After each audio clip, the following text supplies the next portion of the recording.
Hi, I'm Clive Gillinson, the Executive and Artistic Director of Carnegie Hall, and it's wonderful to welcome you back to Live with Carnegie Hall, or I hope in many cases, back again.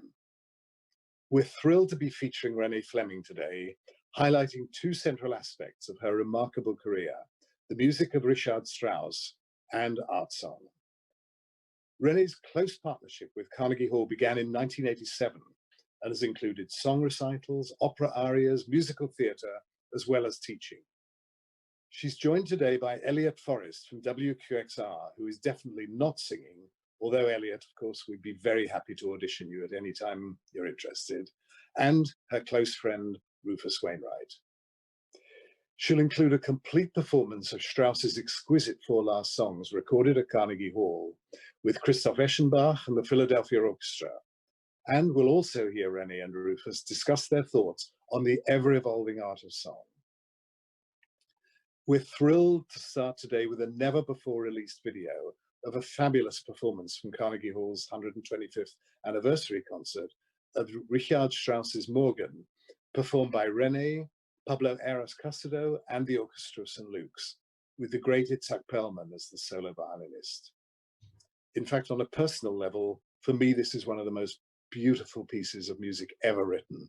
And if it was the last piece of music I ever heard on this earth, I would die happy. So thank you all for joining us. And again, a huge thank you to Renée.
Beautiful Morgan by Richard Strauss, sung by Renée Fleming as part of the 125th anniversary celebration of Carnegie Hall. You're watching Live with Carnegie Hall. I'm Elliot Forrest, and joining me now is a true national treasure and my friend Renée Fleming. Good to see you. Hi, Elliot. Hey, I know this is a crazy time for a lot of people, but I've known you for a very long time, and I'm guessing you're busier than ever, even now. Would I have that right? Oh, it's well, busy in a different way. Obviously, I'm not working, but I'm trying to contribute, as most of us are, supporting young artists, supporting also the institutions that we've loved and have always performed at. We want everyone to remain well and healthy and strong enough to return to a full artistic health. That clip we saw was an archival performance. What a celebration it was. We saw Itzhak Perlman. James Taylor was on that night. Richard Gere. What do you remember from that night at Carnegie Hall? Well, it was a celebration, and there were so many phenomenal artists. I mean, to sit and talk to Paul Simon about how he writes song and what his process is, and to compare notes with James Taylor about vocal maintenance and longevity. It was so great, and Isabel is such a brilliant artist. Yo-Yo, and just to have so many great musicians together celebrating the house that we love. As Clive said at the beginning of the program, your connection to Carnegie Hall goes back to the 80s. Do you remember the first time you were on the stage at Carnegie Hall? No, in fact, I just asked about that because I don't remember singing Carnegie Hall till the 90s. I was still a Juilliard student in the late 80s. And so it was a competition, actually. I do not remember it at all. So And that just tells you, yeah, we've been doing this for a while. And those formative experiences, when I did appear as a soloist, it was, it was incredible because, everybody wants to make their Carnegie Hall debut. That's why there are jokes written about it that the taxi drivers will repeat to you if you're traveling around in New York City for the first time. And it still fills me with awe every time I stand on that stage, the acoustic wonder of it, the way that one can see the audience in that horseshoe shape and those many tears, and also just the light, the color, the lightness of it, and the history above all. yeah, it never escapes me when I'm either there or hosting there of all the people that have been on that stage. I sort of feel their ghosts. And I guess while one always feels a certain level of excellence that you have to live up to, right? Right, absolute, no question. But also, I have to say, I I have always felt at home on that stage and comfortable, and it's one of my favorite places to perform. And it's partly, I think, that the shape of it brings the audience close to us. There's not an orchestra pit in between you and the audience. They're right there. We can see them. We can certainly hear them, and that makes it seem very intimate. Coming up a little bit later on, we're going to be taking some questions for Renee. You can post your questions on Facebook and on Instagram. Also, a truly great artist coming up. We will hear from Rufus Wainwright. But first, we're going to hear the four last songs of Richard Strauss. What's the connection between Morgan and the four last songs for you? Are you with us? Did we lose Renee? Well, you know what? We've got these. We do. Are you back with us there? I'm back. I don't know what happened. There you go. Hey, it's live. It's internet. It happens. The wonders of technology. Yes. I was asking if you could make a connection between the Morgan and the four last songs that we're about to hear. I always have aligned these two pieces, and it moves me very much to think that Richard Strauss composed Morgan for his wife, Paulina, and it was a wedding gift, evidently. And then the four last songs, to me, coming at the end of his life and finishing with Im Abendrot, even though he wasn't responsible for the ordering of the pieces, Im Abendrot does suggest the same thing, the same notion that a couple hand in hand, experiencing some extraordinary natural beauty and feeling at peace. And feeling peace. And so to me, these bookends of the life of Richard Strauss never cease to move me. Well, let's take a listen. This is Christoph Eschenbach with the Philadelphia Orchestra, the Four Last Songs of Richard Strauss, soprano Renée Fleming.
The stunning Four Last Songs of Richard Strauss, Christoph Eschenbach, the Philadelphia Orchestra, soprano Renée Fleming.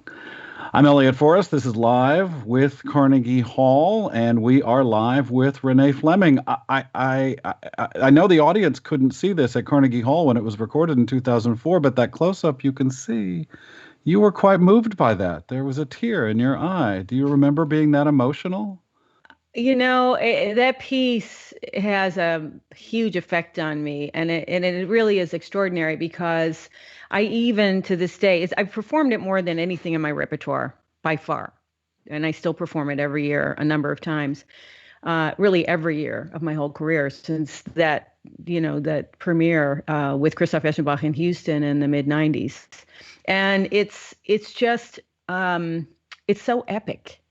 The poetry is just enigmatic enough that we can apply it to our own lives, the seasons of our lives.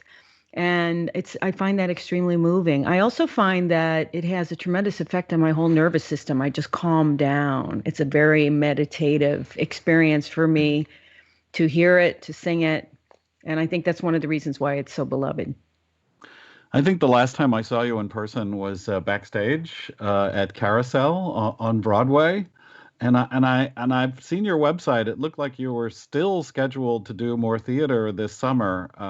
Yes, yeah, La Light in the Piazza. It was only canceled a couple of days ago. We were meant to be in Australia at the Sydney Opera House, and I was really looking forward to that.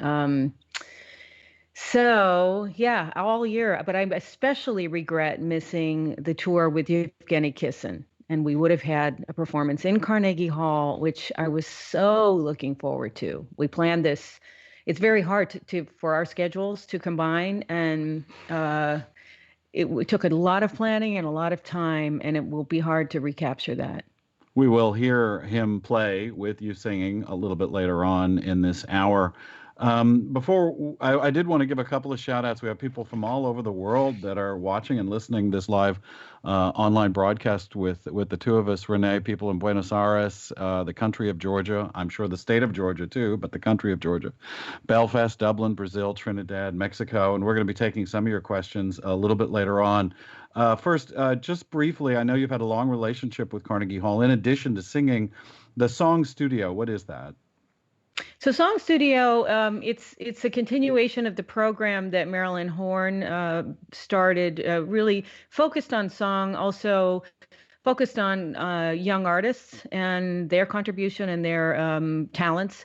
So we have it once a week in January typically, and we invite the creme de la creme of young artists interested in this genre, and we invite them to Carnegie Hall for study with composer in residence, a lot of guest master classes, and certainly it's been a very exciting process for me to see how we can make a contribution to this art form because I love it so much. It's really one of my favorite things. And I remember when Marilyn Horne started this, obviously very close to her heart, and so great of you to continue it. You spoke to a different kind of singer-songwriter, Rufus Wainwright. We're going to see that conversation in just a couple of seconds, but talk about him and what drew you to Rufus. Rufus has been a friend of mine for a long time. I like his work. I find it artistic and poetic. And because he's such an opera fan, he found me some years ago, and we became fast friends. I mean, he's really an extraordinary personality, but also triple threat, as he says. It's composer, singer, player of multiple instruments, and he has a real natural, honest ability to communicate with the audience. Let's take a look at that. This was recorded earlier today. This is Rufus Wainwright with Renée Fleming. Hi, I'm here with Rufus Wainwright, who's a dear friend. Rufus, you came on my radar in the mid 2000s with your two sold out Carnegie Hall Judy Garland concerts, full orchestra, and just you immediately joined this league of incredible Carnegie Hall performances that have a legendary status, for your courage, for the imagination that you brought to this extraordinary show. Can you talk a little bit about what that was like? Yeah, well, I grew up partially in New York. My dad lived there, so I would visit him a lot, and yeah, so Carnegie Hall always loomed large in my life, and my mother actually, Kate McGarrigle, she played there in the '70s or in the early '80s, so I have like distant memories of that. So it was always a big space, and then finally at one point, I knew of the famous Judy Garland Carnegie Hall album. I'd never really sat down and listened from front to back, and one day I did, and by the end of that experience, I was like, I don't know, there was this sort of strange light that went off in my imagination where I was like, I have to recreate this. And it was interesting because it was actually, it was a bit of an operatic kind of concept because, I'm not an opera singer. I love opera, as everybody knows, but I felt that that concert was the closest I could get to being kind of operatic and using my voice in this very, intense way with an orchestra, and of course doing it at Carnegie Hall. So I pulled it off eventually. Well, I love the family concerts too. I got to sing with your mother actually once, and it was such a thrill for me, and also join you on one of the family concerts because Martha's also an amazing singer. I mean, you come from this kind of singing, playing, writing royalty. Yeah. No, and we did several Christmas shows at Carnegie Hall with the family, and we had amazing. We had amazing guests like Lou Reed and Laurie Anderson, and I guess I've always appreciated so much about that venue is that it has been able to cross collateralize with both classical stuff and of course a slew of other types of entertainment. So it's really amazing to be in that Did world. You say was it you who said welcome to my living room? Yes. At the beginning of Yeah. That's great. So the other thing is you're one of the few people I know who sort of does everything. So you're a composer, you're a singer, you play multiple instruments, you're a recording artist, and you've composed one of the most successful operas in the recent era. Yes. So bringing all of that to the table, because I sing in multiple styles, but you won't see me giving an Instagram concert every day. I love that you do that. Yes. And it's in your bathrobe. It's so chill. And it's really a fabulous way to get to know you better. But although you're like that in every concert, I heard you at the Beacon Theater last year. Yeah. So talk about your relationship to song in particular. Yeah. Well, I would say, I consider myself kind of a three-headed monster. Meaning, that on one of I'm a composer, a songwriter, and a singer. And for me, there are three very different departments. I would say that songwriting is the most personal. That's where I really kind of process my life and show it to others, and get their opinions eventually. As a composer, that's about working with other people. It's about working with other singers, working with great orchestras, and doing what's right for the piece, and for the characters that you're trying to create. So it's kind of divorced of the ego, believe it or not. That's the best when it works best. But as a singer, that's the most animalistic. I still haven't figured out the singer in me. They kind of live their separate life, and every once in a while, demands payment or something in song. And so it's an interesting. I find it like there's a triple threat in terms of my artistry. You are. And what would you call, so I grew up sort of understanding historic song. We called it art song. Yeah. And, I'm not even sure what that title means, but it does lend a certain history to it. Would you call your work art song? Well, I've definitely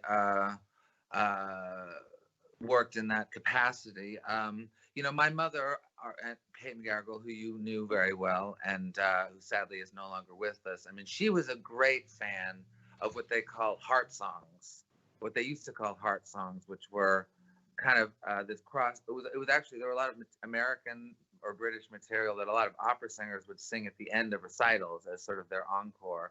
And I think they were kind of a cross between lieder and popular song things by Stephen Foster, and And my mother always loved that genre and kind of imbued it into a lot of what she wrote, and then I imitated her. So I think, yeah, so I think it's a type of art song, but also that is, for the general public, Yes. Well, it's no accident that classical musicians are picking up your music and performing it in recital. So I'm hoping that we'll get you to come and visit us at Song Studio, which is we bring together some of the top talent internationally once a year. And this is the program that Marilyn Horne started that came to Carnegie Hall. And of course, we work and study song literature. And, I want to expand that to include contemporary song literature so that we can mix the entire spectrum of songs, as you do so beautifully. And you sing so amazingly. I don't know how you sustain some of the high singing you do. It's quite incredible. Yeah, no, I think it's just from lack of knowing anything about what I'm doing. I just sort of do it without worrying about it. So that helps. That helps. Don't think about it. Well, thank you, Rufus. It's really, I just love your work. I'm really a fan, and you're an amazing, unique human being as well. Oh, thank you so much, and it's great to see you, and you look fantastic, and stay healthy, okay? You too. Rufus Wainwright with Renee Fleming here on Live with Carnegie Hall. I'm Elliot Forrest. We're going to take some of your questions in just a moment, but first, Renee, you have an event coming up next week, Music in the Mind. This is something you've been exploring for a while. Tell us about that. So I'm starting a webinar that begins on Tuesday, the 19th at 5 o'clock, Music and Mind Live. We'll do this every week. There are an endless number of interesting scientists and guests that we can host. The first one starts with Vivek Murthy, Dr. Murthy was our Surgeon General under Obama. And he has a new book out called Together about human connection, our need for human connection, and what better time to explore this than right now. Wow, yeah. When we're finding creative ways of connecting. And I also love the fact that creativity is being expressed everywhere as a way of reaching out. So these are kind of the themes that we'll explore, a lot about the power of music and the arts on the brain and on our health. So please, I hope everybody joins me. I'm very excited about this. All right, we've got a couple of questions here. It looks like Marani has a question. Are there or have there been pieces of music that intimidated you at first? And if so, how do you work through the music? I would say just about everything intimidated me at first. And it's because it's new, and there's a process of not just learning a new piece, but getting it into the voice, making sure that you feel confident with it in performance. So the way to get over it is to choose the right things. That's the crucial piece, is to make sure that you're working on repertoire. And I'm not saying you don't want to be stretched, because, in the whole building process of learning repertoire, everything was a stretch. So but I would say, practice, practice, practice. You need that time to develop the confidence to know that when you perform, everything is going to work as you had hoped. We're taking questions live here on Facebook and Instagram. Iona wants to know, if you could be an opera character for a day, who would you be and why? Well, I get to do that all the time, but my goodness, some of the fun characters are the ones that are the furthest away from us, getting to play a sorceress, a 19th century courtesan. All of these characters can be so interesting. But I think right now, I'm really interested in relevant subjects. So I might want to play. Wouldn't I be a shoo-in for Hillary Clinton? I mean, there's so many characters that could be interesting to play right now that have historic but contemporary significance.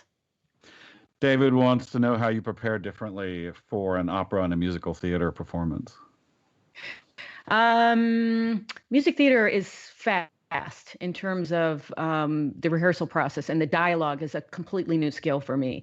So that's challenging. And then you have to also prepare in terms of stamina, because we're performing 8 shows a week. Now I would say between 5 and 8 shows a week. And that is really a big shift. So I had to learn how to lighten up, how to not sing with such a heavy mechanism in terms of, I could even see in the Four Last Songs just now, you're really thinking in a piece like that about singing comfortably, but with power. And you don't do that so much in music theater. Ruth wants to know, what overlooked opera should we listen to? Oh, I like the relatively lesser known Massenet operas. Sappho is really beautiful. A lot of them, unfortunately, I mean, Korngold. Ugh. A lot of them have such a heavy orchestration; they're not right for my voice. But I happen to love the late Romantic repertoire.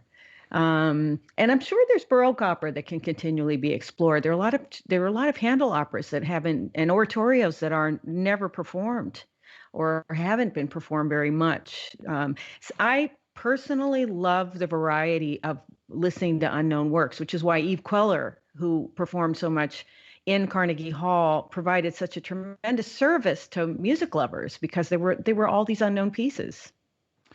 We've got just a couple of seconds here. We're going to hear one more piece of music, and you recorded recently with Evgeny Kissin the beautiful Ave Maria, and you had a real goal with recording this with him. What was that? Well, it was really a challenge technically, because so far the technology doesn't exist that would enable live music to exist at the same time in high quality. So he had to perform the track, and then I had to sing on it, and then we kind of melded it together.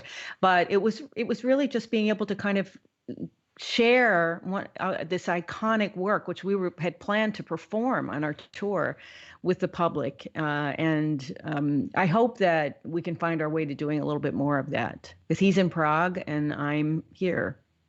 Well, it's stunningly beautiful. We're going to end with the beautiful Ave Maria of Evgeny Kissin. It will be the pianist, soprano Renée Fleming. Always lovely to see you. Stay safe and healthy, and I love hanging out with you today. Thank you, Elliot. You too. Likewise. Here it is, Ave Maria with Renée Fleming.